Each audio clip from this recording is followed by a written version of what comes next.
मुळात ही देवभूमी आहे. देवतांनी इथं जन्म घेतले, अवतार घेतले. ही देवभूमी आहे. कुठल्याही देवानी तिकडे दुसऱ्या देशामध्ये अवतार घेतलाय असं आपण ऐकलंय, पाहिलंय. आपली पुराणं, आपल्या कथा सगळ्यांना सगळं माहितीये. दशावतार प्रसिद्ध आहेत आपले. 10 अवतार आहेत भगवंतांचे. श्रीमद भागवत महापुराण ग्रंथामध्ये भगवंताचे 24 अवतार सांगितलेत. पण देवानी अवतार घेतले ते या आपल्या भूमीत, म्हणून ही भूमीच देवभूमी आहे. या भूमीचं काळीज आहे अध्यात्म. म्हणून आपण भौतिक प्रगती कितीही करूया, कितीही शिक्षण जरी घेतलं, कितीही भौतिक विकास केला, तरी आमचं बेसमेंट असलं ना अध्यात्माचं, की मग आमचं जीवन चुकणार नाही. ते संतांना माहिती होतं. म्हणून या देवभूमीमध्ये संत अवतीर्ण झाले. देवच संत रूपाने अवतीर्ण झाले. देवते संत निमित्त त्या प्रतिमा. प्रत्येक कुळात, प्रत्येक जातीत संतांनी अवतार घ्यावा. आणि ही भूमी अशी तशी नाहीये. महाराष्ट्राचे आधुनिक वाल्मिकी गदी माडगुळकर, गदिमा, त्यांचं विधान आहे, त्यांची वाक्य आहेत आणि सगळ्यांच्या परिचयाचे असतील आपल्या. कर्तव्य तक्ष भूमी सीता रघुत्तमाची. काय घडलं या भूमीमध्ये? रामायणे घडावी येथे पराक्रमाची. शिर उंच उंच व्हावे हिमवंत पर्वतांचे. आचंद्र सूर्य नादो स्वातंत्र्य भारताचे. हे राष्ट्र देवतांचे म्हणा. या भूमीमध्ये सांगितली.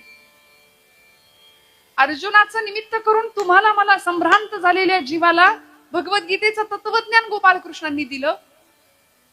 त्याच भगवद्गीतेवर भाष्य केलं प्राकृतामध्ये संत श्रेष्ठ कैवल्य साम्राज्य चक्रवर्ती ज्ञानोबराय. भावार्थ दीपिका असं त्याला नाव दिलं.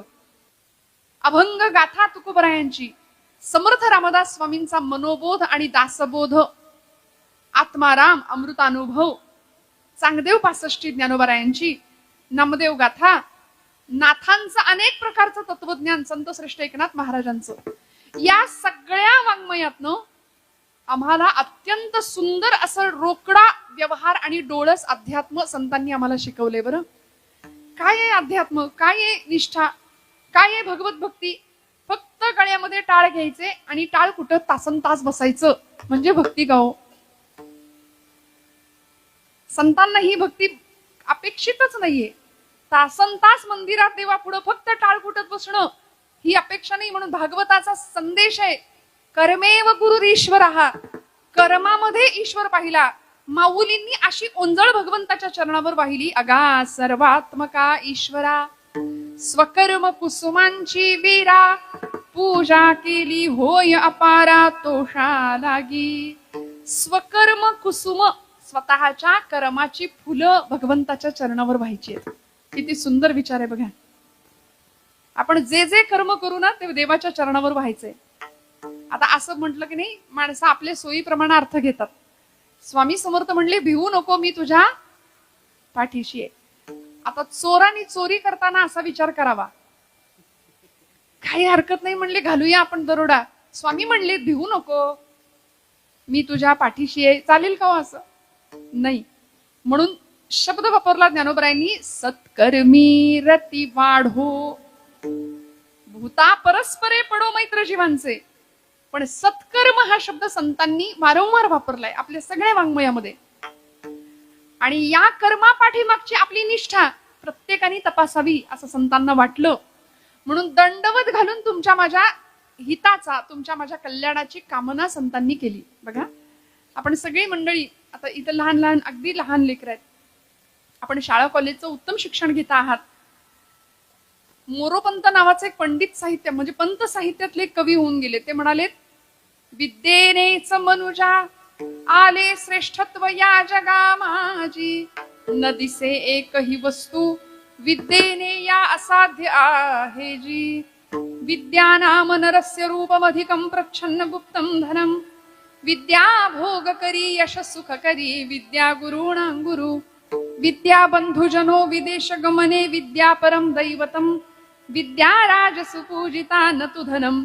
विद्या विहीन पशु. माहितीये ना भर्तृहरींचा विद्येचं महत्व सांगणारा. शिकलात का आपण? कुणीतरी म्हणत होता आता सोबत, संस्कृत विषय आहे आपल्याला.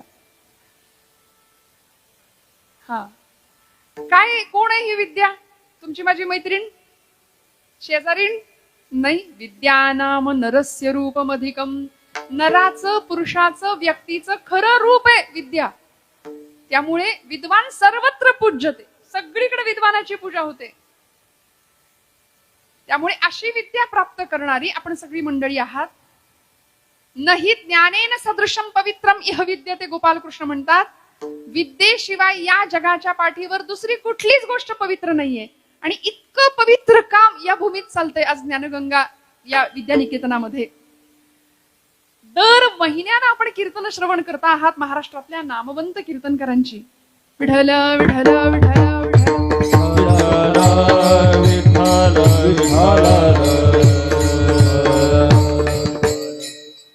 दर महिन्याला महाराष्ट्रातले अनेक प्रथितयश नामवंत विद्यावाचस्पती असलेले अनेक कीर्तनकार आपण इथं त्यांना पाहताय. श्रोते हो, खरंच भाग्य आहे आपलं. का माहितीये का? काय यांचा आधार घ्यायचा? काय या संतांच्या वाटेवर यायचं? काय या मुठींचा आधार घ्यायचा? कारण आपल्या मुठी लहान आहेत म्हणाले. एक लहान मुलगा होता, आई बरोबर शाळेत निघाला. बाजारात जात असताना किराणा मालाच्या दुकानामध्ये आईनं सगळं सामान त्या दुकानदाराकडून पिशवीत भरून घेतलं. आणि तो लहान मुलगा होता, अगदी दुसरी तिसरीतला. तो आई बरोबर, शाळा सुटल्याबरोबर आई बरोबर आता घरी निघाला होता.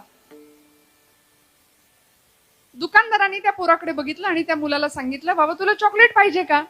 तो म्हणला, नको काका मला. आता मी पाहिजे का विचारतोय आणि तो नको म्हणतोय म्हटल्यानंतर बाळ किती हुशार आहे. हा, मग ते काका त्याच्यावर खुश झाले आणि म्हणाले, अरे घे घे, तुझ्या हाताने घे, तुझ्या हाताने घे, तुझ्या हातात तुझ्या मुठीत मावतील तेवढी चॉकलेट घे तू. तिथं अशा बरण्या ठेवल्या होत्या समोर. तो मुलगा तुमच्यासारखा होता हुशार. तो म्हणला, नको मला काका चॉकलेट. डॉक्टर सांगतात चॉकलेट खायचं नाही. नको मला चॉकलेट नको म्हणाले. अरे ऐक माझं, किती गुणी बाळ आहे रे, तुला धर म्हणतोय आणि तू घेईनास.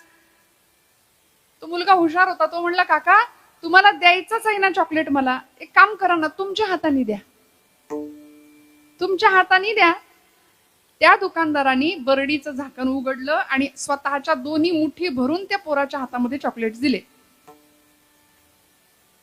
त्यांनी स्वतःच्या शर्टच्या खिशामध्ये, पॅन्टच्या खिशामध्ये सगळे चॉकलेट भरून घेतले आणि निघाला. आई म्हणली, कार्ट्या, तुला ते काका म्हणत होते तुझ्या हाताने चॉकलेट घे, तू का नाही घेतले? तो म्हणला, आई माझी मूठ मोठी का दुकानदाराची मूठ मोठी? विठ्ठल विठ्ठल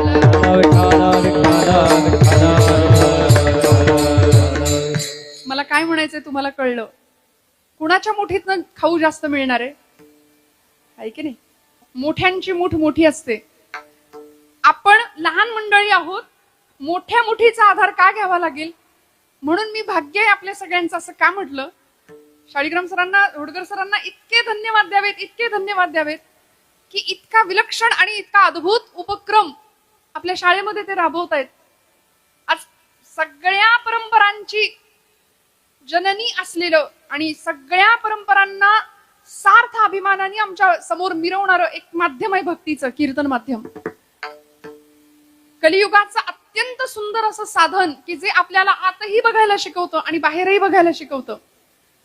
त्यामुळे सध्या आम्ही सगळे बहिरकेंद्री झालो ना, म्हणून आमच्या मुठी लहान आहेत, आम्हाला मोठ्यांच्या मुठीचा आधार घ्यावा लागेल. आम्हाला उत्तम खाऊ खायचंय. स्वातंत्र्यवीर विनायक दामोदर सावरकर म्हणले, जे जे उत्तम उदात्त उन्नत महन मधुरत येते.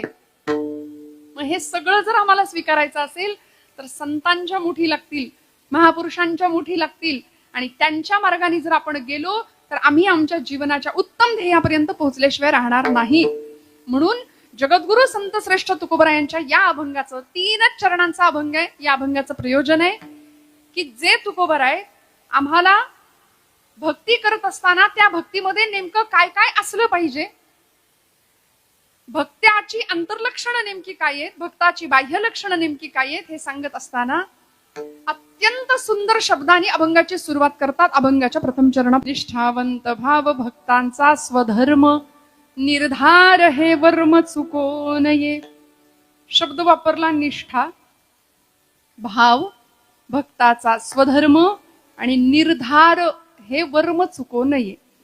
मी म्हटलं मग अशी अभंग जाताना पाठच करून जा. एक एक शब्द इतक्या ताकदीचा आहे, एकेका अक्षरात आहे माझा रमाकांत तुकोबराय म्हणतात.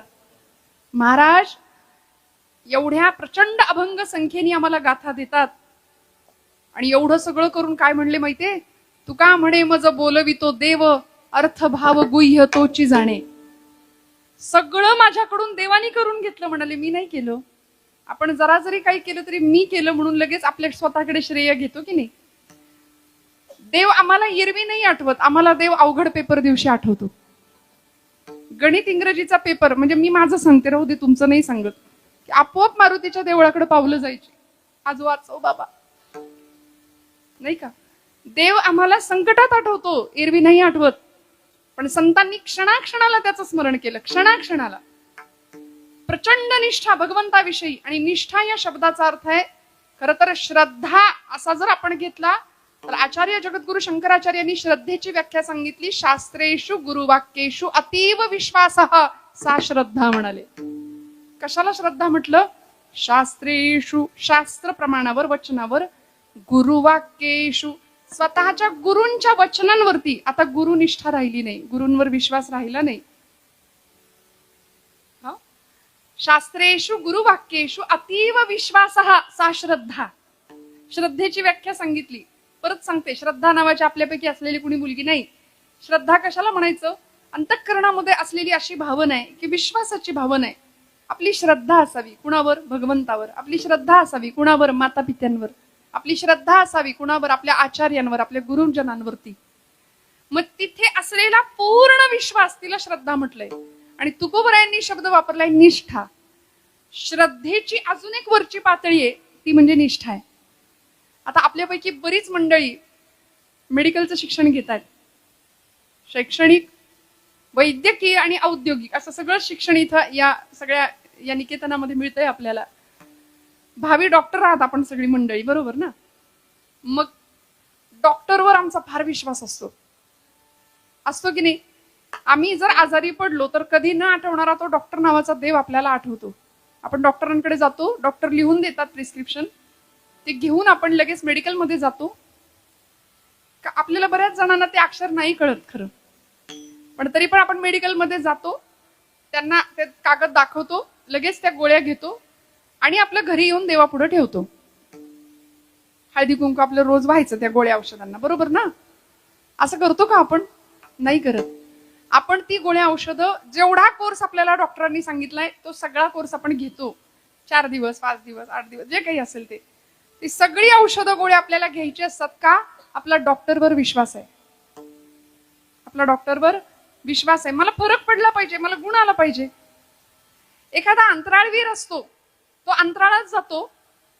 सुनीता विल्यम्स, कल्पना चावला सारख्या अंतराळवीर, वीरांगना अंतराळात जातात आणि तिथून सॅटेलाइट्सद्वारे सगळी चित्र आपल्याला उपग्रहांच्या माध्यमातून पाठवली जातात आणि आम्ही ती चित्र पाहतो. मंगळावर अमुक अमुक आहे, चंद्रावर अमुक अमुक आहे, हे आम्हाला खाली बसून कळतं. आम्ही त्यावर काय ठेवतो? जागेत ना आपण त्याच्यावर विश्वास ठेवतो. आपण असं म्हणतो का मी कुठं बघितलंय जाऊन? आपण त्याच्यावर विश्वास ठेवतो. अरे खरंच हे असलं पाहिजे. एखाद्यानी विषाची बाटली आपल्या समोर धरली आणि सांगितलं हे विष आहे बरं का, विष, हे प्यायल्यावर माणूस मरतो, असं जर म्हटलं तर आपण म्हणू हो असेल असेल बाबा. आपण असं म्हणतो का? मी कुठं बघितलंय, पिऊन बघू बरं, 2 थेंब मी पिऊन बघतो.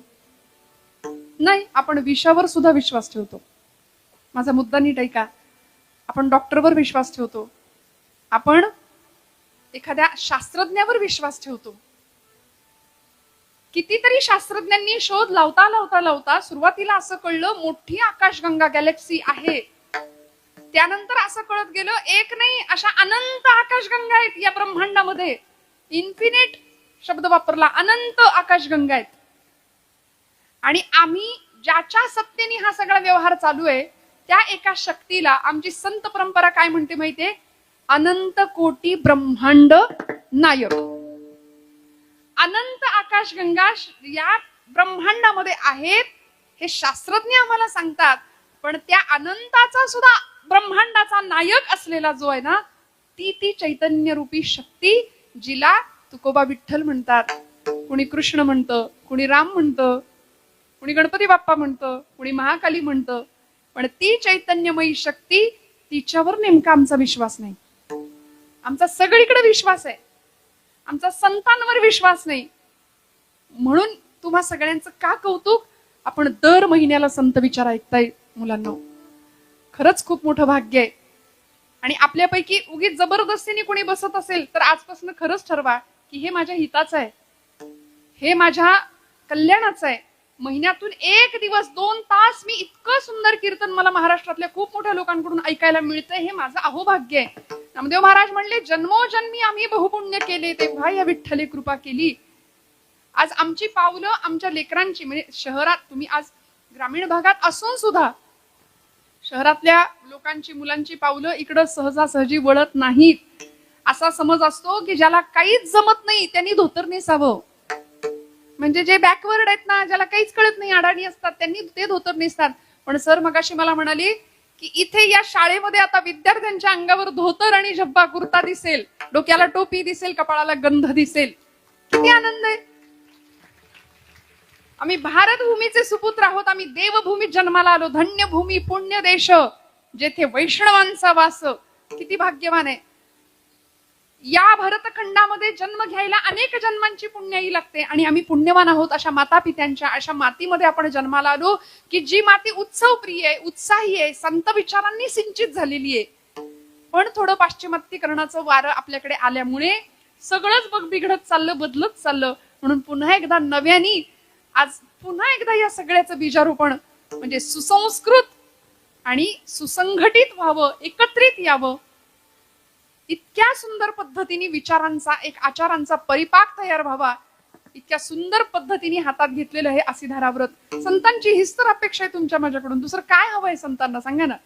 बरं, दंडवत घालून कामना केली आणि आम्हाला सांगितलं खरा भक्त कसा असतो, त्या भक्ताची लक्षणं काय असतात. निष्ठावंत भाव. भक्ताकडे सगळ्यात पहिली असावी ती निष्ठा. कुठली निष्ठा, कसली निष्ठा. सध्या निष्ठा हा शब्द तुम्हाला सगळ्यांना माहितीये, मी काही नव्याने सांगत नाहीये. वापरून वापरून गुळगुळीत केलाय शब्द हा. पण तुकोबरायांनी ज्या वजनाने शब्द वापरला ना, निष्ठा, त्याचा अर्थ खूप वेगळा आहे. आम्ही इतका शब्द वापरला, इतका वापरला, उठसूट हा शब्द आम्ही वापरू लागलो.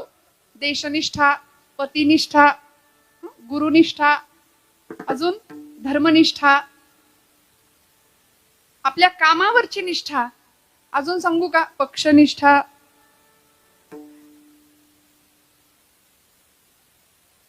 आज मी तुम्हाला अमुक अमुक पक्षाबद्दल सांगेन असं सगळं म्हणणं व्यक्त करणारी अनेक मंडळी असतात. या पक्षासारखा पक्ष, पण तुमचा कितवा पक्ष असं म्हणावं लागतं, असं विचारावं लागतं पक्षनिष्ठेविषयी बोलणाऱ्या माणसालाच. निष्ठा शब्द वापरून गुळगुळीत केला. पण तुकोबरायांची निष्ठा काय होती माहितीये, वाटेल ते झालं तरी चालेल. देह जावो अथवा राहो, पांडुरंगी दृढ भावो, पांडुरंगी दृढ भावो, पांडुरंगी दृढ भावो. देह जावो अथवा राहो, पांडुरंगी दृढ भावो, पांडुरंगी दृढ भावो, पांडुरंगी दृढ भावो. नामदेव महाराज म्हणले, देह जावो अथवा राहो, पांडुरंगी दृढ भावो. देह गेला तरी चालेल. देहापेक्षा देव महत्वाचा वाटला. देहापेक्षा आज देवाला मानणारी माणसं थोडी कमी आहेत. बाबा महाराज सातारकर म्हणायचे, तुम्ही देवाला माना किंवा मानू नका, त्यांनी तुम्हाला मानले एवढं तरी माना.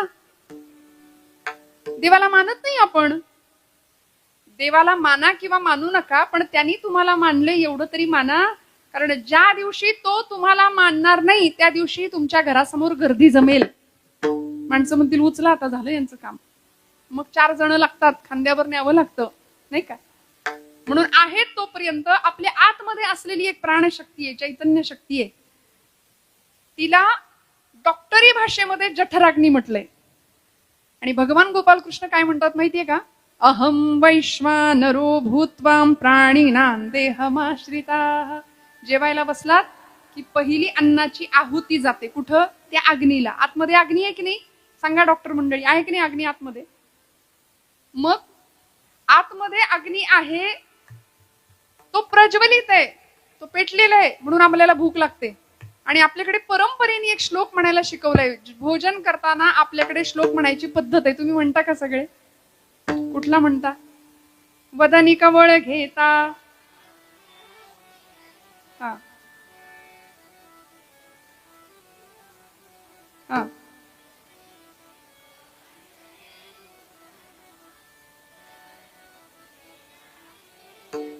वा, रघुवीर समर्थ. बरोबर. आता इथे काही आपल्या सुरुवात नाही करायची, काही वाढलेलं नाहीये. तुम्ही छान श्लोक म्हटला. वदनी कवळ घेता नाम घ्या श्रीहरीचे सहज हवन. हवन शब्द वापरला की नाही? मग हवन कुठे करतो आपण? यज्ञात करतो. हवन यज्ञात केलं जातं.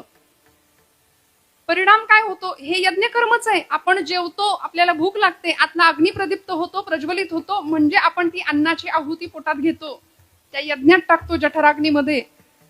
कुठपर्यंत ही वरची आहुती आहे? जोपर्यंत आतला अग्नी पेटलेला आहे. एकदा का आतला अग्नी थंड झाला की मग बाहेरचा अग्नी असतो. लोक म्हणतात उचला. मग बाहेरून अग्नी लावण्याच्या आधी आपण आतला अग्नी समजून घेतला पाहिजे. नेमका काय आहे? कोण आहे ते चैतन्य शक्ती? त्या चैतन्य शक्तीचा अत्यंत निष्ठेने माऊलींना सुद्धा लळा लागला होता.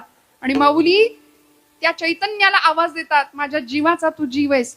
जीवीची या जीवा प्रेम भावाची या भावा. जीवीची या जीवा प्रेम भावाची या भावा.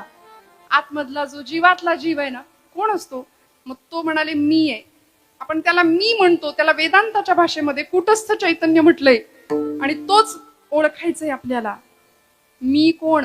आचार्य म्हणाले कोहम कथमिदम जातम को वै कर्तास्य विद्यते. मी कोण? Who I am. What is the mission of my life? मी कोण? आपण कधी विचारतो का स्वतःला? मी कोण? मी कोण? मी कोण? विचारा बरं. सारखे प्रश्न विचारायचे. मी कोण? तुम्ही म्हणाल ताई काही पण काय सांगताय? मी कोण? माझं नाव अमुक अमुक अमुक. झालं मी कोणचं उत्तर? नाही, परत विचारायचं मी कोण. मग काय उत्तर मिळेल? मी अमक्या अमक्याची मुलगी, अमक्या अमक्याचा मुलगा. अजून एकदा विचारायचं मी कोण. मग मी या गावचा. परत एकदा विचारायचं मी कोण. महाराष्ट्र राज्य आहे माझं. मी कोण? मी भारताचा नागरिक आहे. मी कोण? असं करता करता करता आपल्याला काय उत्तर मिळेल माहितीये का? अहम ब्रह्मास्मी. मी ब्रह्म आहे. मी तो आहे. मी भगवंताचा अंश आहे. मी त्याचंच एक रूप आहे.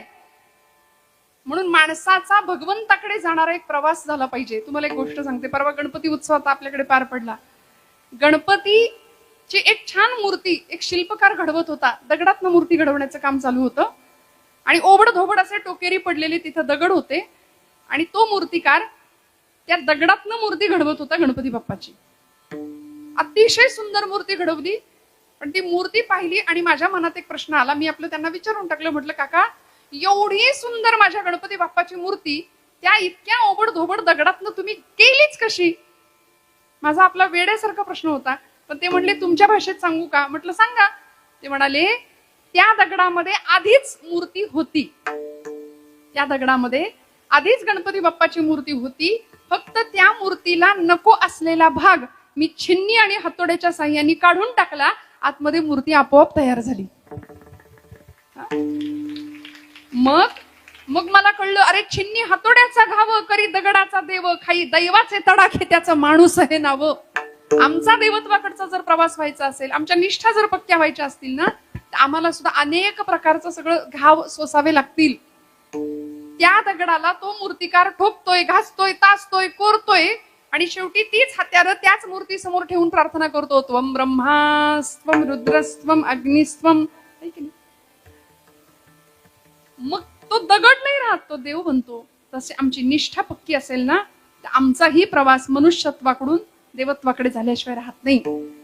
तुकोबरायांची निष्ठा इतकी पक्की होती, वाटेल ते झालं तरी चालेल, तुटो हे शरीर, फुटो हे मस्तक, नामाचा गजर सोडू नये महाराज म्हणतात. समाजाने दिलेला सगळा छळ हसत हसत सहन केला या मंडळींनी. का हो? निष्ठा पक्क्या होत्या. निष्ठावंत भाव भक्तांचा स्वधर्म, निर्धार हे वर्म चुको नये. अनेक प्रकारचे भाव शास्त्रकारांनी सांगितलेत. दास्य भाव आहे, सख्य भाव आहे, शांत भाव आहे, वात्सल्य भाव आहे आणि माधुर्य नावाचा एक भाव आहे. मग या सगळ्या भावांवर आरूढ असलेला जो खरा भक्त असतो ना, त्याची निष्ठा किती पक्की असावी. त्रिभुवन भागवतकार म्हणाले, वाटेल ते झालं तरी चालेल, आकाश कोसळलं तरी त्या आकाशावर, त्या कोसळलेल्या ढिगावर मी उभा राहीन, असे महापुरुष म्हणत होते. मग ते लोकमान्य टिळक असू दे, स्वातंत्र्यवीर सावरकर असू दे, भगतसिंग, राजगुरू, सुखदेव, अनंत कान्हेरे, हे सगळे भगवद्गीता हातात घेऊन फासावर गेले. वंदे मातरम हा महामंत्र होता त्यांचा. निष्ठा पक्क्या होत्या. वाटेल ते झालं तरी चालेल, देह गेला तरी चालेल, पण तरी सुद्धा आम्ही आमचा मार्ग नाही सोडणार. निर्धार हे वर्म चुकू नये. आणि मग हे सगळं असताना भक्ताकडे अजून कुठल्या गुणांचा उहापोह किंवा समावेश असला पाहिजे, तुकोबाराय अभंगाच्या दुसऱ्या चरणात सांगतात. निष्काम निश्चळी विठ्ठली विश्वास, पाहो नये वास आणि कांची. एकदा एका मार्गावरनं चालायचं ठरवलं ना, तर आमच्याकडे निष्कामता असली पाहिजे. आम्ही सध्या सगळं काम सकाम वृत्तीने करतो ना, मला काय मिळेल हा प्रश्न असतो प्रत्येक वेळी. हे केलं तर मला काय मिळेल, ते केलं तर मला काय मिळेल. पण संतांची आणि भक्तांची खरी भक्ती ही निष्काम होती, सकाम नाही. निश्चळ मनाची अवस्था न ढळणारी. चंचलम ही मन कृष्ण प्रमाथी बलवत दृढम, अशा मनाला उपमा दिल्यात अर्जुनानी. हे मन अत्यंत चंचल आहे देवा. बघा ना, तुम्ही सगळे कीर्तनात आहे, पण खरंच कीर्तनात आहात का? आहात का? तुम्ही देहाने कीर्तनात बसलाय, मन आहे का? खरं सांगा. इथं सगळीकडे फिरतय, सगळीकडे फिरतय. भूक लागलीये, सगळीकडे मन आमचं फिरत असतं. बर, लहानपणापासून आम्ही इतकं काय काय ठरवतो, याव करीन, त्याव करीन, असं करीन, तसं करीन, पण बोलाची कडी आणि बोलाचा भात राहतो की नाही आपला. नुसतंच बोलतो आपण, करत काहीच नाही. पण या पाठीमागे अवस्था कशी असली पाहिजे? दृढ मन, निश्चळ मन, निष्काम अवस्था आणि भगवंतावर नितांत विश्वास, गुरूंवर नितांत विश्वास, माता पित्यांवर नितांत विश्वास. या संत मांदियाळीचा, महापुरुषांचा तसा विश्वास होता, म्हणून तर एक एक महापुरुष घडले. श्रोते हो, योद्धा संन्यासी असं ज्यांचं वर्णन केलं जातं, असे ज्यांनी शिकागो धर्म परिषद गाजवली आणि विश्वबंधुत्वाचा संदेश सबंध जगभर पसरवला, असे स्वामी विवेकानंद. 5 वर्षाचे होते, लहान होते, पण काय अवस्था होती बघा ना, काय संस्कार होते. वयाच्या 5व्या वर्षी आपल्या बाळाचा वाढदिवस, म्हणजे नरेंद्र लहान, त्यांचं लहानपणीचं नाव.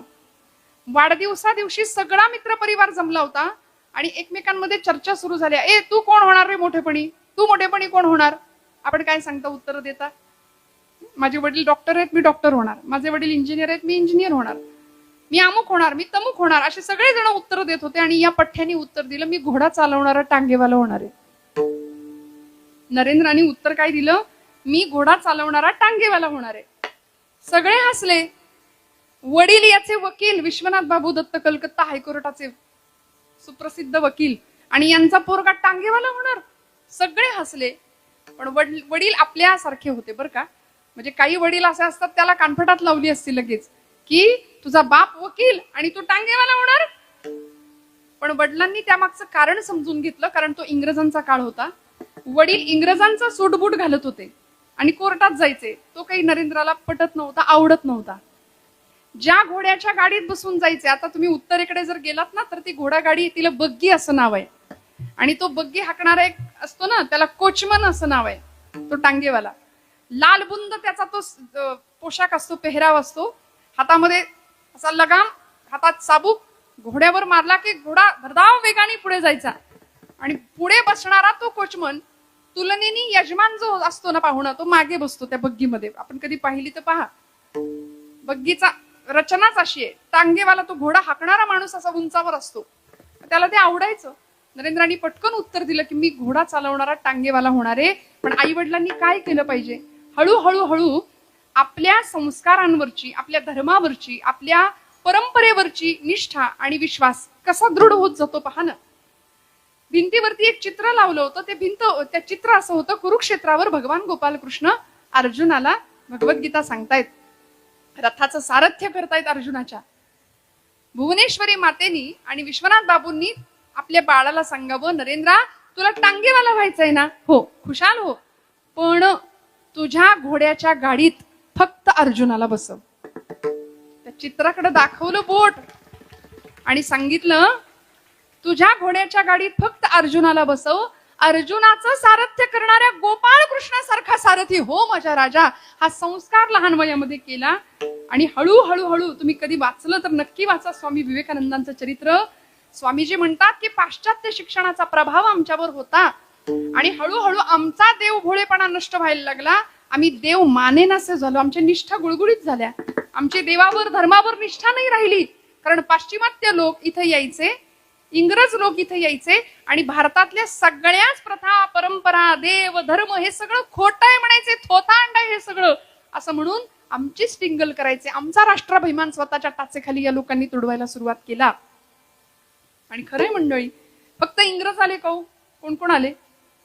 डच आले, शक आले, हून आले, पोर्तुगीज आले, इंग्रज आले. 150 वर्ष इंग्रजांनी राज्य केलं. मुघल आले, अनेक सुलतानी आक्रमण या भूमीवरती झाली आणि एवढ्या वर्षानंतर या सगळ्या लोकांनी इथलं सगळं नेण्याचा प्रयत्न केला, लुटून सगळं नेलं. रिकाम्या आगबोटी भरून आले होते इंग्रज, सगळं नेण्याचा प्रयत्न केला आणि आमचा राष्ट्राभिमान सुद्धा स्वतःच्या टाचेखाली तुडवून टाकलाय. बर इतक्या वर्षानंतर इतक्या स्वाऱ्या होऊन अक्षरशः या लोकांनी नालंदा तक्षशिला सारखी विद्यापीठ होती, 6-6 महिने पुस्तकं जळत होती, जाळून टाकली विद्यापीठ आमच्या इथली शिक्षण संस्था. आणि गुरुकुल पद्धतीचं शिक्षण होतं भारतामध्ये, ती गुरुकुल पद्धती नामशेष केली, पुस्तकं जाळली. आणि इथं भारतीयांवर जर राज्य करायचं असेल तर म्हणाले आता इंग्रजी शिक्षण किंवा कॉन्व्हेंट शिक्षण आणायचं. म्हणून बघा, इंग्रजी शिक्षणाला नकार नाहीये, उत्तम इंग्रजी भाषा आम्हाला आलीच पाहिजे, इंग्रजी शिक्षण आमच्याकडे असलंच पाहिजे. पण त्याचबरोबर आमच्या परंपरा, आमची संस्कृती, आमचा सनातन धर्म हे सगळं आम्हाला कधी कळणार? याकरता कीर्तन आहे बरं का, याकरता कीर्तनाचं प्रयोजन आहे. विठ्ठल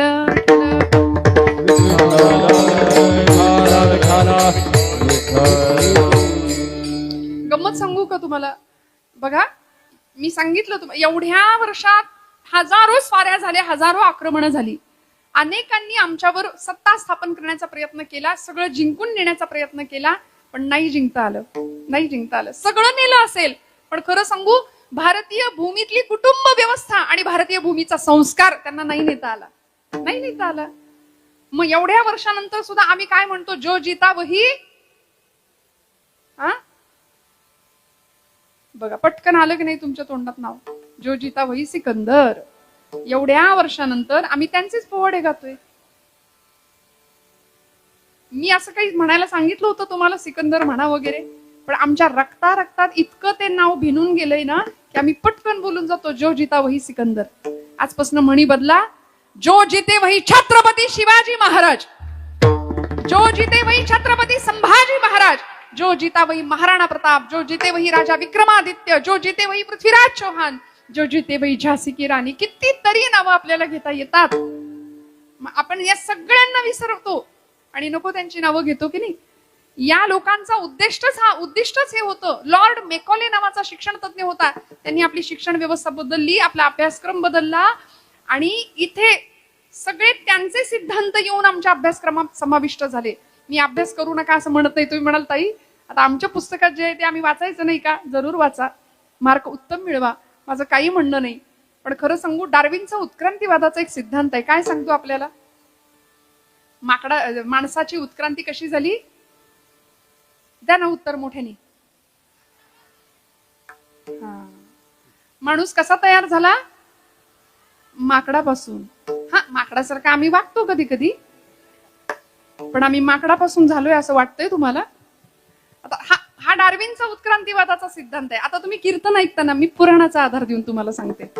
श्रीमद भागवत महापुराण नावाचा ग्रंथ आहे, जो 17 पुराणांनंतर व्यास महर्षींनी 18वं पुराण म्हणून लिहिला. त्या भागवत पुराणामध्ये या प्रश्नाचं उत्तर दिलंय, माणूस कसा तयार झाला. ब्रह्मदेवांच्या सृष्टीचं वर्णन आहे.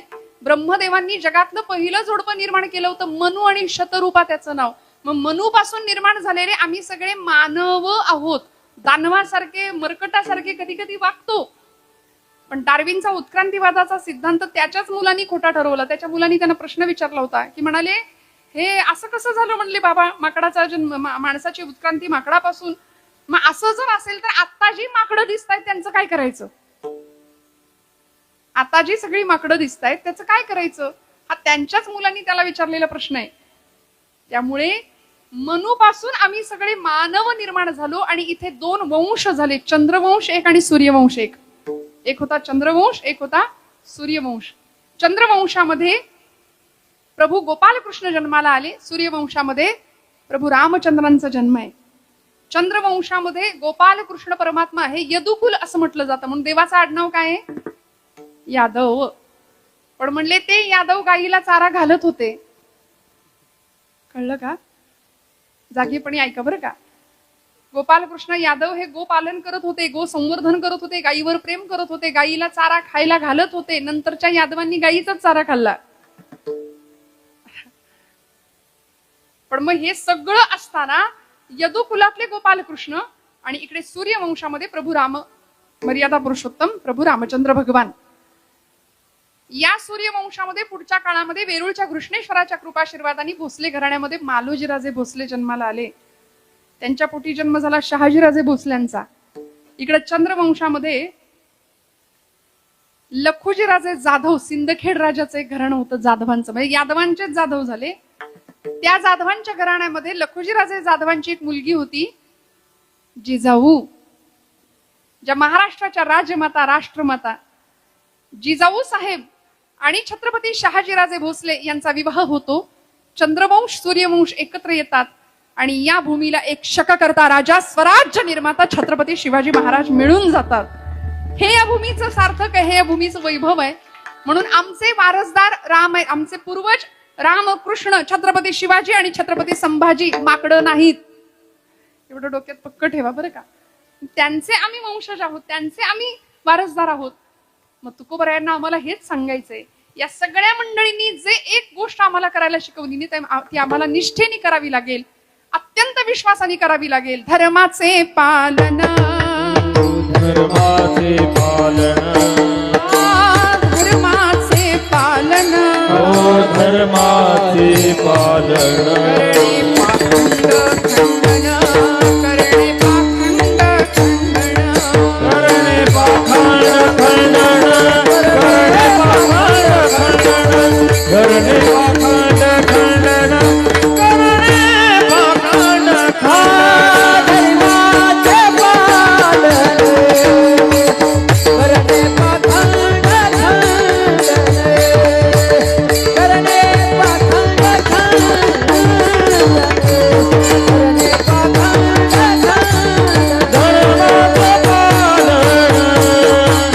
धर्माचे पालन, करणे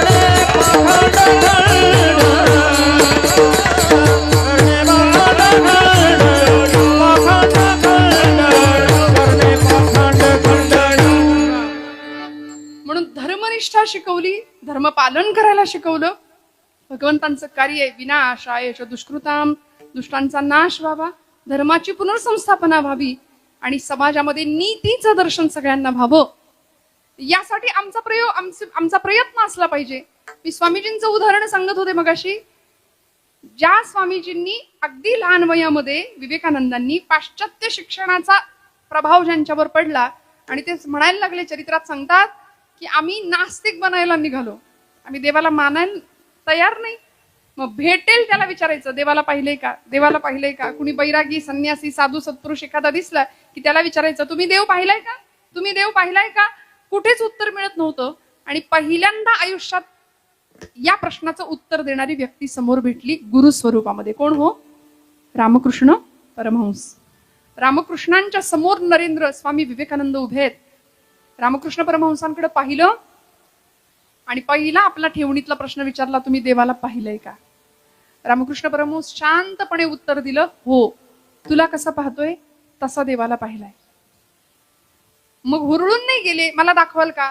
लगेच दुसरा प्रश्न तयार होता. म्हणाले, मला दाखवाल, मला दाखवाल.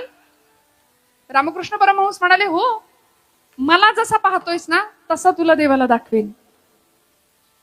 मग कलकत्त्याला बोलावून घेतलं दक्षिणेश्वराला आणि मग तिथे प्राथमिक अवस्थेपासून सगळी तयारी करून घेतली. ध्यानधारणा, योग, प्राणायाम या सगळ्या सिद्धी प्राप्त झाल्या. तेव्हा निर्विकल्प समाधीचा अनुभव दिला आणि मग देव दिसला हा अनुभव विवेकानंदांनी घेतला. परिव्राजक अवस्थेमध्ये भारत भ्रमण केलं. 3 वर्ष स्वामी विवेकानंदांनी कन्याकुमारीला गेले आणि तिथे स्मारक आहे आज भारताच्या दक्षिणेला. 72 तास ध्यानावस्थेमध्ये एका खडकावर जाऊन बसले. एक खडक खुणावत होता. नावाड्याला विचारलं, मला त्या खडकावर सोडतोस का? तो नावाडी म्हणला, पैसे लागतील. स्वामीजी म्हणाले, माझ्या खिशात पैसे नाहीयेत, पण माझ्या बाहूंमध्ये बळ आहे. घेतली समुद्रामध्ये उडी आणि तो खडक गाठला. 3 दिवस 3 रात्री त्या खडकावर बसून साधना केली.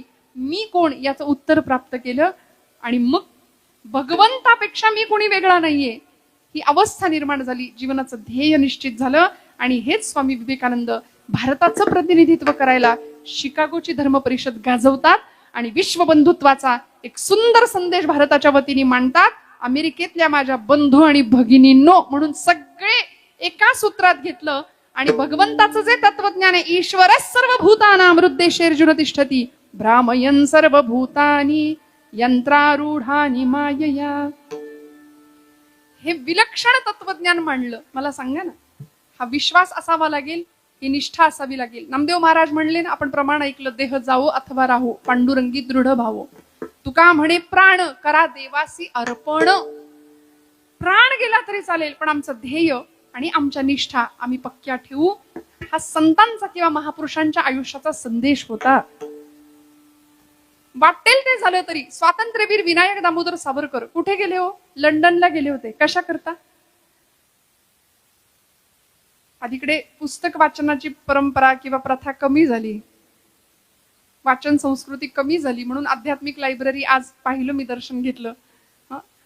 आम्ही वाचायला तयार नाही. एका मुलाला मी विचारलं होतं, तू वाचतोस का रे चांगलं काही? तुम्ही वाचता का काही चांगलं चुंगलं, काही एखादं पुस्तक, काही अवांतर वाचन करता का? शालेय अभ्यासाव्यतिरिक्त काही वाचता का? तो म्हणाला, ताई व्हॉट्सअपवरचे मेसेज इतके असतात, म्हणले तेच संपत नाही वाचून. इतकं वाचतो. अलीकडे ते एक विद्यापीठ चांगलं आहे व्हॉट्सअप, आहे की नाही? तेच संपत नाही म्हणाले. म्हटलं तू खरंच काही वाचत नाही? नाही म्हणले, नाही वाचत. म्हटलं आता तू वाचत नाही. विठ्ठल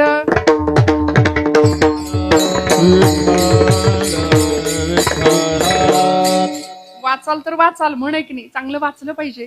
श्यामची आई पुस्तकाचं कव्हर सुद्धा आता दुर्मिळ झाले बघायला मिळणं. घराघरात हे पुस्तक असावं. आम्ही घरं भरली, फर्निचर भरले, माणसांना बसायला जागा नाही, एवढं फर्निचर आहे घरात, पण 50 रुपयाचं पुस्तक सापडेल की नाही हे सांगता येत नाही. इतकी दुर्भिक्ष झालं वाचन संस्कृतीचं.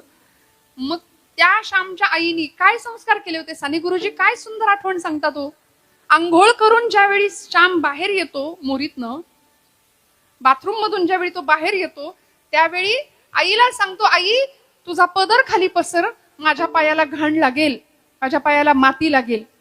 त्यावेळी आई सांगते, श्याम पायाला घाण लागू नये म्हणून जेवढा जपतोस, तेवढी मनाला घाण लागू नये म्हणून जप माझ्या राजा, आयुष्यभर. हा संस्कार त्या वयामध्ये होत होता. त्या वयामध्ये ते संस्कार केले जात होते. म्हणून ही मंडळी, ही माणसं घडत होती. श्रोते हो, छत्रपतींचं घडणं सुद्धा असंच आहे की नाही हो? राजे लढले कसे आम्हाला माहितीये, पण घडले कसे याचा विचार आम्ही कमी करतो. आमचा विश्वास आणि आमची निष्ठा जर पक्क्या व्हायच्या असतील ना, आमच्या धर्माविषयक, आमच्या संतांच्या विचारांच्या विषयक, तर आम्हाला या महापुरुषांच्या चरित्रांकडे जावं लागेल, बघावं लागेल, थोडस त्यांच्या सानिध्यामध्ये राहावं लागेल. तुकोबा नाहीये तिथं, पण गाथेच्या रूपाने महाराजच आम्हाला मार्गदर्शन करतायत. ज्ञानोबा माऊली नाहीये तिथं, पण लेकरू होऊन जाऊया आईच्या मांडीवर जातो तसं ज्ञानोबाराय आम्हाला समजावून सांगतील आमच्या जीवनाचं सगळं गमक. हे देवभक्तीच्या बाबतीत झालं. देशभक्तीच्या बाबतीमध्ये स्वातंत्र्यवीरांचं उदाहरण सांगत होते. लंडनला गेले शस्त्रास्त्र निर्मितीचा उद्योग करायला. लोकमान्य टिळकांनी स्कॉलरशिप मिळवून दिली होती सावरकरांना. काळजी करू नका म्हणाले, मी जातो. श्यामजी कृष्ण वर्मा आणि लोकमान्य टिळक या दोघांनी सावरकरांना आग्रह केला, विलायतेला जा, बॅरिस्टर होण्याच्या निमित्ताने जा. पण तिथं जाऊन शस्त्र निर्मिती केली सावरकरांनी. बोटींच्या माध्यमातून बंदुकी आणि बॉम्ब, पिस्तूल आणि बॉम्ब पाठवलं भारतामध्ये क्रांतिकारकांचा लढा आपल्या सगळ्यांना माहितीये. खुदिराम बोस नावाचा एक क्रांतिकारक होता, त्यांनी बंगालमध्ये बॉम्बचा पहिला धडाका केला. सगळं इंग्रज सरकार हादरलं होतं. बॉम्ब आला कुठून? भारतात तर शस्त्र नाहीच आहे, शस्त्र निर्मितीचं ज्ञान नाही, तंत्रज्ञान नाही. अनंत कान्हेरे नावाचा एक क्रांतिकारक होता. जॅक्सन नावाच्या इंग्रजी अधिकाऱ्याची त्यांनी नाशिकच्या प्रांतामध्ये हत्या केली. आपण सगळं हे वाचता ऐकता इतिहासामध्ये आहे ना की नाही? आहे ना आपल्याला अभ्यासक्रमात? मग अनंत कान्हेरे नावाच्या एका 20 वर्षीय तरुणाकडे पिस्तूल येतं कुठून, हा सगळ्या भारतभूमीला प्रश्न पडतो. आणि इंग्रज सरकार हादरून जातं की भारतात पिस्तूल आलं कसं. मग खटला चालवला जातो, शोध घेतले जातात आणि सावरकरांना पकडून आणलं जातं त्या जहाजामधनं घालून भारतामध्ये. आणि जहाजातनं भारतात येत असताना त्या जहाजातून सावरकरांनी मध्य समुद्रामध्ये टाकलेली उडी ही जगप्रसिद्ध आहे, जगविख्यात आहे. काय निष्ठा होती हो. मी मरेन, मी संपेन हे कळत नव्हतं का त्यांना? कशासाठी गेले होते? बॅरिस्टर व्हायला गेले होते. स्वतःचा संसार सुखाने करता आला असता, पण या लोकांनी स्वतःच्या संसाराची चुलबुळकी फोडली आणि राष्ट्राचा प्रपंच केलाय. सावरकरांनी मध्य समुद्रामध्ये उडी घेतली. काही इंग्रजी अधिकाऱ्यांनी त्यांना पकडलं, पुन्हा जहाजात घालून भारतात आणलं. भारतामध्ये खटला चालला आणि ब्रिटिश सरकारने सावरकरांना शिक्षा फरमावली. 50 वर्ष अंदमानची काळ कोठडी. अंदमानच्या तुरुंगामध्ये 50 वर्ष राहायचं. सावरकरांना इंग्रजांनी सांगावं इथून पुढची 50 वर्ष म्हणजे 1960 सालापर्यंत तुम्हाला काळ कोठडीत राहावं लागेल. पण सावरकर होते. त्यांनी प्रश्न विचारला इंग्रज अधिकाऱ्याला त्या कोर्टामध्ये, आर यू शुअर 1960 साली तुम्ही मला सोडणार, पण are you sure that Britishers will rule India up to 1960? 1960 सालापर्यंत तुम्ही आमच्या देशावर राज्य कराल याची खात्री आहे का तुम्हाला? याला म्हणायचं देशनिष्ठा. काय निष्ठा होत्या. प्राण सर्वस्व अर्पण करण्याची तयारी होती सावरकरांची. त्या ब्रायटनच्या समुद्र किनाऱ्यावरती पांढरी सहा द्या, पांढरी सहा.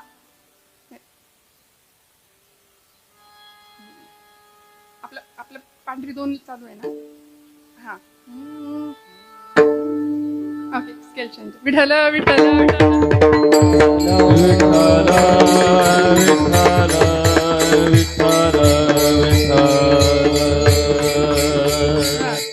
काय सांगत होते समुद्राला? ब्रायटनच्या समुद्र किनाऱ्यावरती सावरकर उभे होते.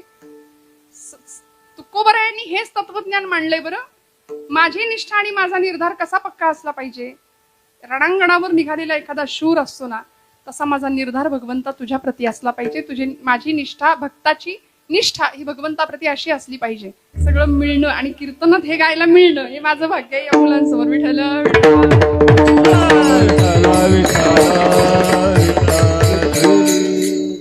काय झालं? लंडन वरून त्यांना पकडून आणलं, शिक्षा सुनावली गेली आणि अंदमानला जाण्यापूर्वी साखळ दंडांनी जखडून, म्हणजे आरोपीच्या कैद्याच्या वेशामध्ये मुंबईच्या एका जेलमध्ये सावरकर काही दिवस होते.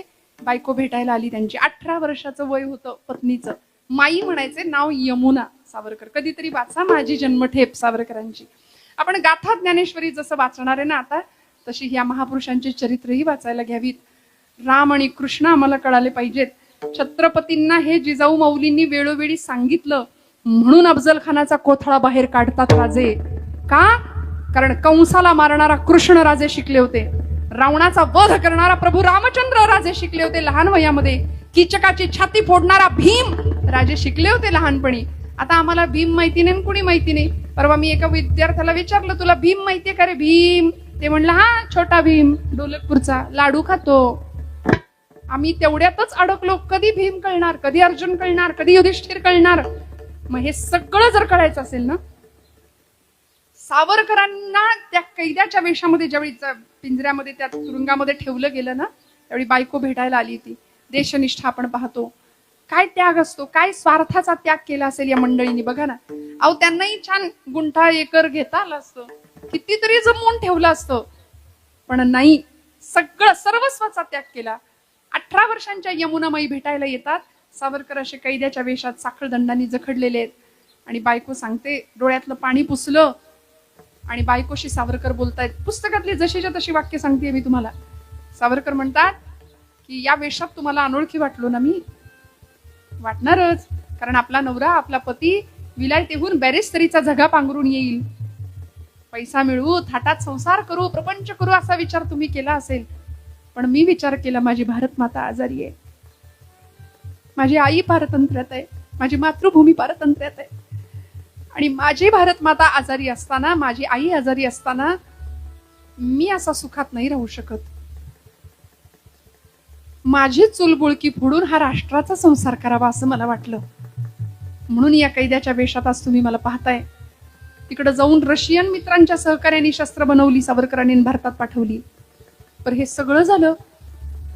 स्वातंत्र्यवीर सावरकर आपल्या बायकोला सांगतात, यमुना माईंना सांगतात, माई या जन्मात मी तुम्हाला इतका त्रास दिलाय, कसलंच संसाराचं सुख मी तुम्हाला दिलं नाही. दर वटपौर्णिमेला तुम्ही हाच पती मिळावा असं म्हणावं तरी कसं. त्यावेळी काय करतात, 18 वर्षाचं वय, पूर्वीच्या काळी लहान वयात लग्न व्हायचे. 18 वर्षाच्या होत्या यमुना माई. खाली वाकल्या, त्या सळईतनं हात आत घातला आणि पायाला हात लावला सावरकरांच्या. आणि सावरकरांना सांगतात, सावरकर म्हणतात, काय काय करताय? म्हणाल्या, पाय बघून ठेवते, पुढच्या जन्मात चुकायला नकोत. पाय बघून ठेवते, पुढच्या जन्मात चुकायला नकोत. कारण या जन्मामध्ये आपल्या देशाची, आपल्या संसाराची आणि आपल्या प्रपंचाची राख रांगोळी किंवा चूलबोळकी फोडून देशाचा प्रपंच करणारा पती पुरुषोत्तम भगवंतांनी या जन्मात जर मला दिलाय ना, तर जन्मोजन्मी असा पती मिळावा. ही पतिनिष्ठा सुद्धा या देशातल्या पतिव्रता स्त्रियांकडून आपल्याला शिकायला मिळाली. काय होतं सीतेचं पातिव्रत्य, काय होता त्याग. प्रभू रामचंद्र निघाले वनवासाला. खरं सांगू का, जनक राजांनी निरोप पाठवला होता, ये ग बाई माहेरी, जाऊ दे तिकडे वनवासाला. 14 वर्षांनी ते आले की मग तू जा अयोध्येत. आत्ताची सीता असती तर काय केलं असतं, बॅग भरली असती की नाही, पटकन गेली असती. पण नाही, प्रभू रामांनी सीतेचा निरोप घेण्याकरता यावं. जानकी, मी वनवासाला चाललोय, मी निघालोय.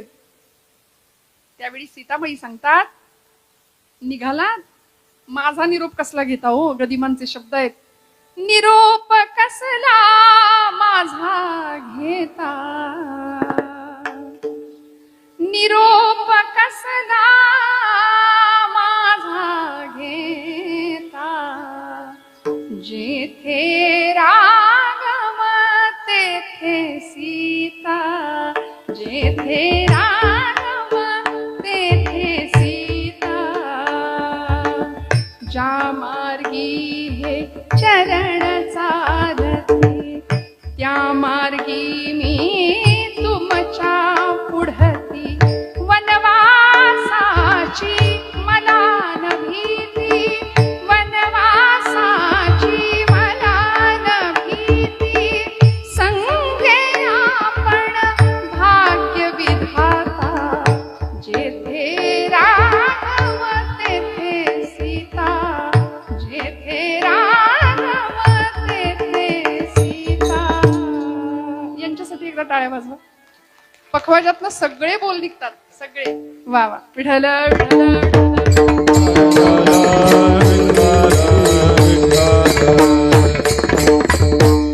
हा त्याग आहे, हा स्वार्थाचा त्याग आहे.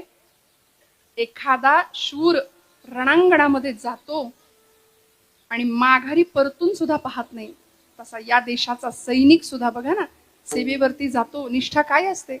मला असं वाटतं, सीमेवर आपली लेकरं पाठवणाऱ्या माता पित्यांचं काळीज सुद्धा वाघाचं असावं लागतं. ते असतं म्हणून आपली लेकरं सीमेवर पाठवतात.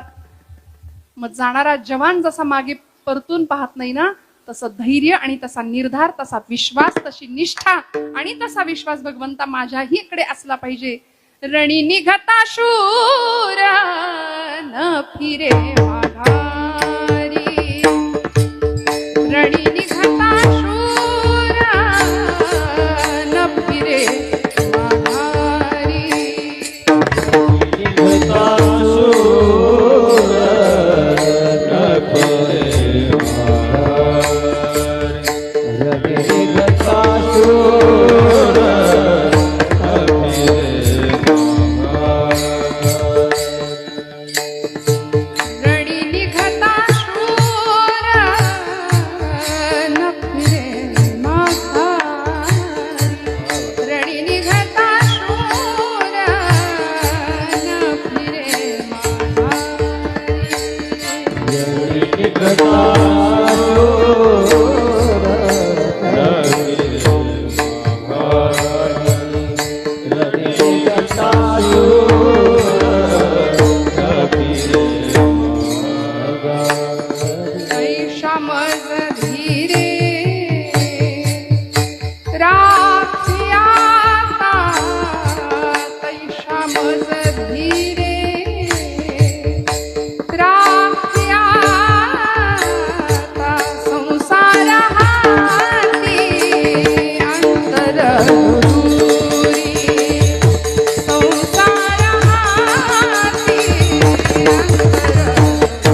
रणांगणावर निघालेला शूर जसा निष्ठेने पुढे चालत राहतो ना, तसं आम्ही आमच्या हातात घेतलेलं कुठलंही काम ते सत्कर्म आणि ती कर्मपूजा भगवंतांची बांधायची आहे. स्वकर्म कुसुमांची वीरा पूजा केली हो या पारा तोषाला की. भगवंताच्या आनंदाकरता त्याला आवडेल असं कर्म तुमच्या माझ्याकडून सुद्धा घडलं पाहिजे. आमच्या हातात घेतलेल्या कामामध्ये निष्ठा पाहिजे. म्हणून महाराज म्हणतात, निष्काम निश्चळी विठ्ठली विश्वास पाहो न येवास आणिकांची विठोबा रखुमाई.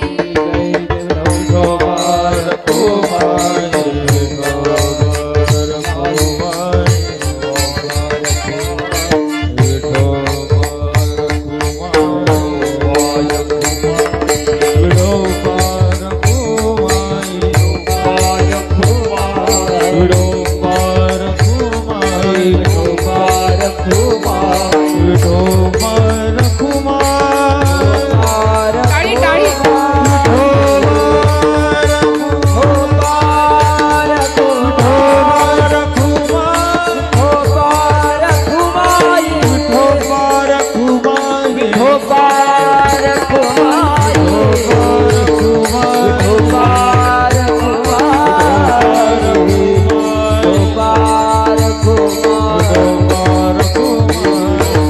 टाळी भजन करायचं.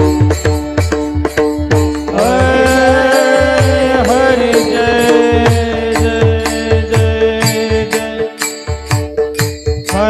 जय जय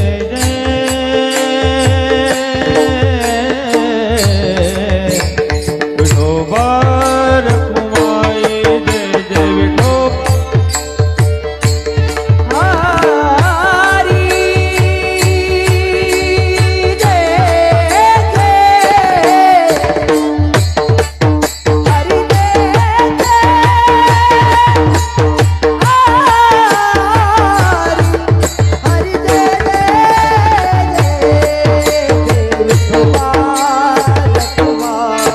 विठोबा रखुमाई. जय जय विठोबा रखुमाई. हरि विठोबा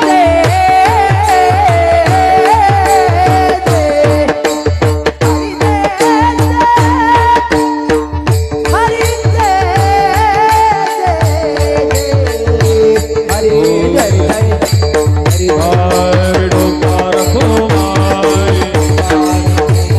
टाळी टाळी. विठोबा रखुमाई. विठोबा रखुमाई. हा, हा. विठोबा रखुमाई.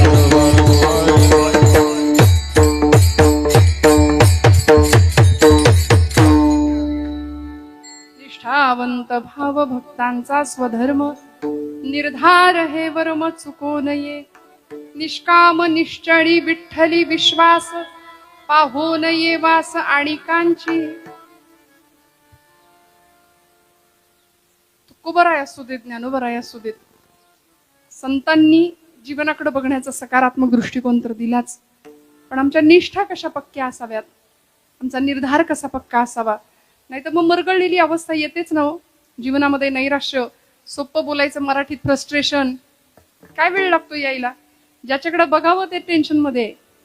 ऐक नाही, सगळ्यांना टेन्शन आहे. 2 वर्षाचं बाळ सुद्धा त्याच्या हातात मोबाईल देऊ नका, मग बघा कसं टेन्शन मध्ये जातं ते सुद्धा. त्यालाही टेन्शन आहे, प्रत्येकाला टेन्शन आहे सध्या. ज्याच्याकडे बघावं त्याचा चेहरा असा ओढलेला आहे. कोणी नीट मन मोकळं हसायला तयार नाही. मी तर म्हणते मन मोकळं रडायला सुद्धा तयार नाही, नुसती घुसमट आहे आतल्यात आतल्यात आतल्यात. मग हे सगळं मोकळं कधी होणार. संतांनी प्रचंड मोठी दिव्य दृष्टी आपल्या सगळ्यांना दिली आहे, आपल्या अक्षरांच्या माध्यमातून, आपल्या विचार तत्वज्ञानाच्या माध्यमातून. मी नेहमी एक विधान करते की आम्ही एखाद्या डॉक्टरचा किंवा एखाद्या काउन्सिलरचा आधार घेतो आमच्या मनाचं नैराश्य घालवण्याकरता, पण संत विचारां इतकं समुपदेशन करण्याची ताकद कशातच नाहीये जेवढी ताकद संत विचारांमध्ये. आमच्या मनातला पडलेले सगळे प्रश्न म्हणजे मानवी जीवनाच्या यथार्थ प्रश्नांची समर्पक उत्तरं देण्याचं सामर्थ्य फक्त संत विचारांमध्ये आहे. माऊलींच्या ज्ञानेश्वरीमध्ये आहे, तुकोबांच्या गाथेमध्ये आहे. आता हे झालं महापुरुषांनी अमुक अमुक केलं, तमुक तमुक केलं. ताई तुम्ही आम्हाला सांगितलं संतांनी एवढा मोठा त्याग केला. माझ्या ज्ञानोबरायांचा तर त्याग केवढा मोठा आहे, केवढी निष्ठा आहे भगवंताविषयी. समाजाकडून मिळणारा सगळा छळ हसत हसत सहन केला ज्ञानोबरायांनी. विठ्ठलपंत आणि आई रुक्मिणी माता या दोघांनी देहांत प्रयश्चितासारखी शिक्षा स्वतःला स्वीकारून घेतली का तर आपल्या लेकरांना समाजात सन्मानाने जगता यावं.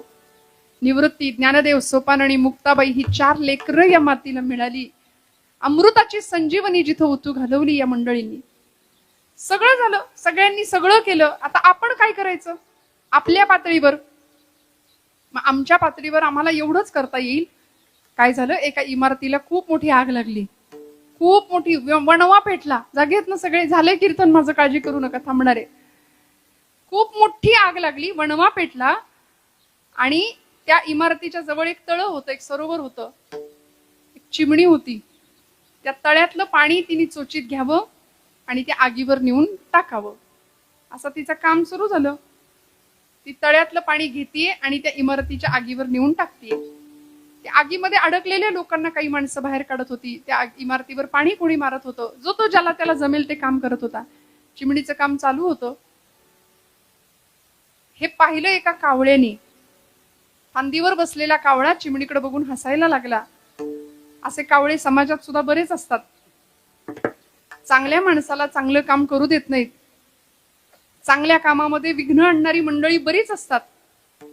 बघा ना, आता गणपती उत्सव, नवरात्र उत्सव टिळकांनी सुरू केले. गणपती उत्सव कशा करता? सगळ्यांनी एकत्र यावं, सगळ्यांनी एकत्र गुण्या गोविंदांनी आपल्या धर्माचं, आपल्या संस्कारांचं बीजारोपण करावं. पण आता गणपती उत्सवामध्ये पडद्याच्या मागे पत्त्याचे डाव रंगतायत आमच्या तरुण पिढीचे. डीजे शिवाय आमचा उत्सव होत नाहीये. म्हणजे गणपती बाप्पा मिरवणुकीला विसर्जनाच्या वेळी त्याला पाखरा आजाद केलं तुला ऐकायला लागतंय. हे त्याच्यावर आलेलं केवढं मोठं विघ्न आहे. विघ्नहर्त्यावरच आलेलं विघ्न आहे ते. किती दुर्दैवी अवस्था आहे, विचार करा ना तुम्ही. मग आपण लहान लेकरं आहोत ना, आपण आपल्या पातळीवर काय करू शकतो? आपण हे बदलू शकतो का? आपण 4 जणांना सांगून बघू शकतो का? सत्ता, ऐश्वर्य हा जो गुण आहे ना भगवंतांचा, ऐश्वर्य म्हणजे श्रीमंती नाही. आपलं म्हणणं लोकांनी ऐकलं पाहिजे, याला ऐश्वर्य म्हणतात. माझं ऐश्वर्य काय आहे? आज सरांच्या एका शब्दावर एवढी सगळी सूत्र हलतायत, हे त्यांचं ऐश्वर्य आहे. गोपालकृष्ण 8 वर्षाचे होते गोकुळामध्ये. 8 वर्षाच्या गोपालकृष्णांनी गोवर्धन पर्वताची पूजा करा आणि इंद्रपूजा बंद करा हे 8व्या वर्षी गोकुळाला सांगावं आणि पिढ्यानपिढ्याची परंपरा एका क्षणात बंद व्हावी, हे देवाचं ऐश्वर्य आहे. माऊली त्याचे गुण सांगतात ना, 6 गुण, त्यातला एक ऐश्वर्य हा गुण आहे. तसं आपली माणसं ऐकतात का? इथं घरात कुणी कुणाचं ऐकायला तयार नाही. तू गप्प बस, तुला काही कळत नाही. सगळ्यांना बोलायचंय, ऐकायचं कुणालाच नाहीये. त्यामुळे आपलं काही मंडळींनी ऐकावं हे आपलं ऐश्वर्य असतं. मग आता आपण बोलून बघूया ना. वाढदिवस उत्तम पद्धतीने, शास्त्रशुद्ध आपल्या धर्मपद्धतीने साजरा व्हावा. आपण कथा कीर्तन नेहमी ऐकता, सांगून बघूया, बोलून बघूया. काय करावं लागेल? आता नवरात्र उत्सवामध्ये बघा, तो मेसेज फिरेलच काही दिवसात. अमुक दिवसाचा अमुक रंग, या दिवशी अमुक रंग, त्या दिवशी तमुक रंग, फिरणार आहे हा मेसेज काही दिवसात. ज्यांनी कुणी हा मेसेज काढलाय शोधून, त्यांना शोधलं पाहिजे खरं तर. कारण असं कुठल्याही पुराणात, धर्मग्रंथ, कुठल्याच शास्त्रात असं सांगितलं नाही की देवीनी अमुक दिवशी अमुक रंगाची साडी नेसली होती. महिला मंडळ कमी संख्येने आहात आपण, पण आपला हट्ट असतो त्या दिवशी तीच साडी. बरं, उत्सव प्रिय आपण आहोत, आपण छानच राहिलं पाहिजे, प्रश्नच नाही. देवाला असंच आवडतो आपण.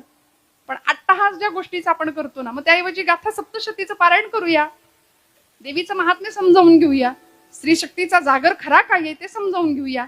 या देशातली नारी शक्ती कशा पद्धतीने महिषासूर मर्दिनीनी 9 दिवस नवरात्र महिषासुराला मारलं, रक्तानी माखलेली होती देवी. तिला झोपायला, विश्रांतीला वेळ नव्हता, तिला पायात चप्पल नव्हती, अन्न पाणी नव्हतं, आणि अशा 9 दिवसात तिला रंगाच्या साड्या नेसायला कुठं वेळ होता हो? पण हे आम्ही नको त्या गोष्टींकडे आमचा जास्त विचार प्रवाह वाहतो, त्यामुळे आम्ही आमचं नुकसान करून घेतो.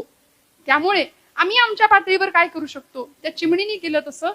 तिने त्या चोचीत पाणी घ्यावं आणि त्या इमारतीवर नेऊन टाकावं. त्या चोचीत पाणी घ्यावं, इमारतीवर नेऊन टाकावं. त्या कावळ्याने तिची निंदा केली. तो टिंगल करत कुत्सित भावनेने तिला म्हणाला, बाई ग, तुझी चोच केवढी, तुझी ताकद केवढी, आणि तू आग विझवायला निघाली, तुझ्या चोचीत पाणी केवढं समावतंय, तू तो सुई की नोक से पहाड खोदने जा रही है. काय चाललंय म्हणाले तुझं. हसायला लागला. ती चिमणी म्हणाली, दादा मला ठाऊक आहे, माझी ताकद कमी आहे, माझी शक्ती कमी आहे, माझ्या चोचीत पाणी सुद्धा कमी मावतं, पण उद्या या घटनेचा जेव्हा इतिहास लिहिला जाईल तेव्हा माझं नाव आग लावणाऱ्यांच्या यादीत नसेल, आग विझवणाऱ्यांच्या यादीत राहील. मग आपण नेमकं कुठल्या यादीत असलं पाहिजे, एवढा जरी आपण विचार केला तरी देवाला आवडेल असं काम आपल्याकडून घडल्याशिवाय राहणार नाही. तुकोबराय म्हणतात की देवाचं काम करणाऱ्याला, देवाच्या प्रती निष्ठा बाळगणाऱ्या भक्ताची उपेक्षा झालीये असा ऐकिवात सुद्धा नाहीये. का म्हणे ऐसा कोण उपेक्षिला,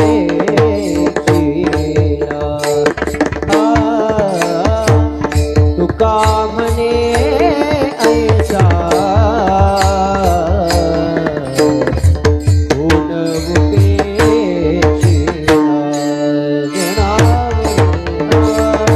तुक म्हणे ऐसा कोण उपेक्षिला. तुका म्हणे ऐसा कोण उपेक्षिला. नाही ऐकिला ऐसा कोणी नाही ऐकिला ऐसा कोणी. विश्वावने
बास आले का पाहून वास आले का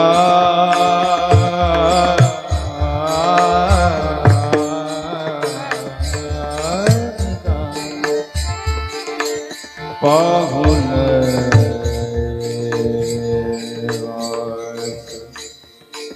आले कांता पाहून वासाने आले का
हा पाहून वासाने हो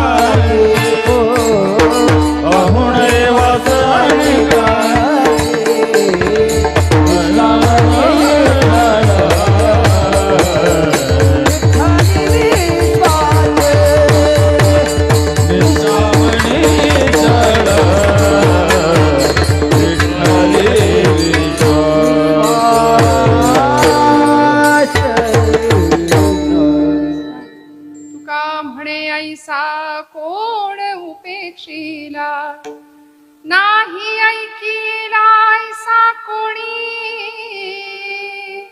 निष्काम निश्चळ विठ्ठली विश्वास. महाराजांचा 3 चरणांचा अभंग आहे, पण खूप मोठं सार सांगणारा अभंग आहे. मी म्हटलं तसं सगळ्यांनी पाठ करा. जितकं जास्तीत जास्त श्रवण करता येईल तेवढं करूया. चांगलं ऐकता येईल. अर्थात तुम्ही दर महिन्याला इतकं सुंदर श्रवण करताच. गाथा ज्ञानेश्वरीच्या माध्यमातून प्रत्येक लेकराच्या हातामध्ये ग्रंथ येणारे हे भाग्य आहे आपलं. आयुष्य निघून जातं तरी ज्ञानेश्वरीला हात लावायची इच्छा होत नाही. आयुष्य निघून जातं तरी गाथा आम्हाला दिसत नाही.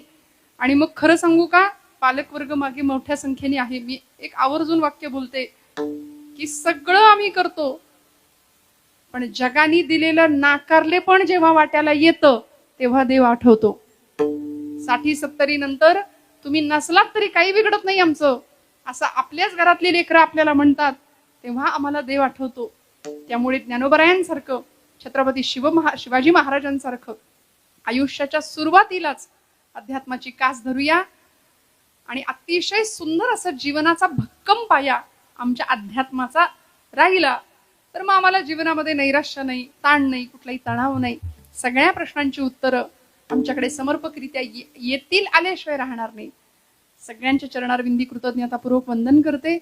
झालेली सेवा भगवंत चरणावर समर्पित करते. बोलत असताना काही वेडवाकडं गेलं असेल तर मोठ्या अंतकरणाने क्षमा करा. सगळ्यांच्या हृदयस्थ भगवंताला वंदन.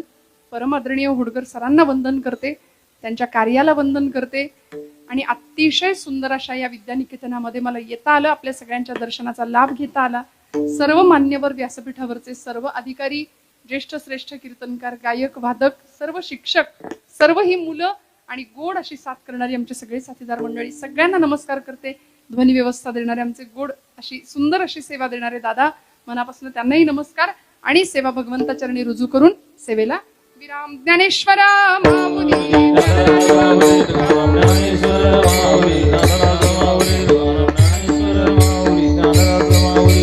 एकदा मस्त टाळी वाजवा. तुम्ही टाळ्या वाजवणारा एक वर्ग मधला आहे. मागच्या मंडळींनी ठरवलंय का हात नाही वर करायचे?